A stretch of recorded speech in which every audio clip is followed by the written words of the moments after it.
Live news বাংলায় দেখছেন সুস্থ শরীর মন স্বাস্থ্য। গৃহপালিত পশু হিসাবে গরু রয়েছে হয়তো কারো বাড়িতে, সেক্ষেত্রে গরু হচ্ছে কুকুর, হয়তো কুকুরের র্যাবিস ছিল, সেই গরু আক্রান্ত হয়েছে, সেই গরুর মাধ্যমে ছড়িয়ে পড়তে পারে। শুধু গরু না, ধরুন ছাগল, ছাগলেরও দুধ অনেকে খায়, গরুর দুধ তো খাচ্ছেই না। গরুর দুধ বা ছাগলের দুধ বয়েল করার ফলে ওই র্যাবিস ভাইরাস, কিন্তু র্যাবিস ভাইরাস তো না, ভাইরাসটার নাম আসলে হচ্ছে লিসা ভাইরাস, ঠিক আছে? ভাইরাসটার নাম কিন্তু লিসা ভাইরাস। সেই ভাইরাস আর বেঁচে থাকে না, মরে যায়। সেই জন্য র্যাবিস আক্রান্ত কোনো গরু বা ছাগলের দুধ যদি কেউ খায়, তার কিন্তু র্যাবিস হওয়ার সম্ভাবনা নেই, দুধটা যদি বয়েল করে খায়। এছাড়া তো আর গরুকে কেউ কামড়াতেও যাচ্ছে না, গরু আমাদের কামড়াতেও আসছে না। অন্যান্য যদি সেই রকম কিছু হয়, সেক্ষেত্রে তো ভ্যাকসিন নিতেই হবে। না হলে র্যাবিস আক্রান্ত কোনো গরু বা ছাগলের দুধ যদি আমরা বয়েল করে খাই, র্যাবিস হওয়ার সম্ভাবনা নেই।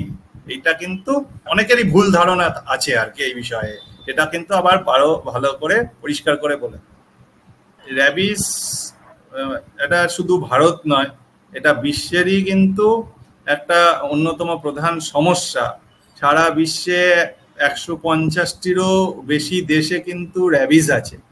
র্যাবিস নেই কোন কোন দেশে, এটা জিওগ্রাফিক্যালি দেখা গেছে যে সমস্ত দেশ চারিদিকে সমুদ্র দিয়ে ঘেরা থাকছে, যেমন কয়েকটা দেশের যদি উদাহরণ দিই, অস্ট্রেলিয়া, নিউজিল্যান্ড, ইংল্যান্ড, আমাদের এদিকে হচ্ছে জাপান, হ্যাঁ, এইরকম কিছু দেশে কিন্তু র্যাবিস নেই।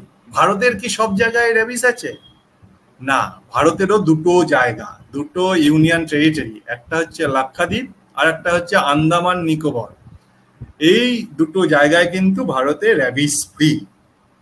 এই র্যাবিস ফ্রি কখন বলা হয়? যদি দেখা যায় যে পরপর 2 বছর সেই জিওগ্রাফিক এরিয়ায় কোনো র্যাবিস আক্রান্ত, সেটা অ্যানিম্যাল হোক বা মানুষ হোক, কোথাও কেউ নেই, তবেই সেই এরিয়াকে র্যাবিস ফ্রি হিসাবে কিন্তু ঘোষণা করা হয়। এবং ভারতের এই দুটো ইউনিয়ন টেরিটরি কিন্তু র্যাবিস ফ্রি। বিশেষ কোনো কারণ কি রয়েছে সমুদ্রে ঘেরা দেশগুলিতে র্যাবিস নেই? বিশেষ কারণ বলতে সম্ভবত যেহেতু এটা তো ট্রান্সমিট হচ্ছে কোনো স্ট্রে অ্যানিমাল বা সেইখানে কোনো ওই রকম, ধরুন এটা তো আর আজকের বিষয় নয়, মানে এটা বলা হচ্ছে যে খ্রিস্ট জন্মের আগে থেকেই র্যাবিস রোগটা রয়েছে। এবার সেই সব জায়গায় কোনোভাবে ট্রান্সমিট হয়নি। আর একটা পরিসংখ্যান যেটা বলবো, এটা কি পাবলিক হেলথ ইম্পর্টেন্ট? অবশ্যই, কারণ একটা পরিসংখ্যানে দেখা গেছে ভারতে প্রতি বছর প্রায় 20,000-এরও বেশি মানুষ কিন্তু র্যাবিস আক্রান্ত হয়ে মারা যাচ্ছে। এত সচেতনতা, এত কিছু হওয়া সত্ত্বেও।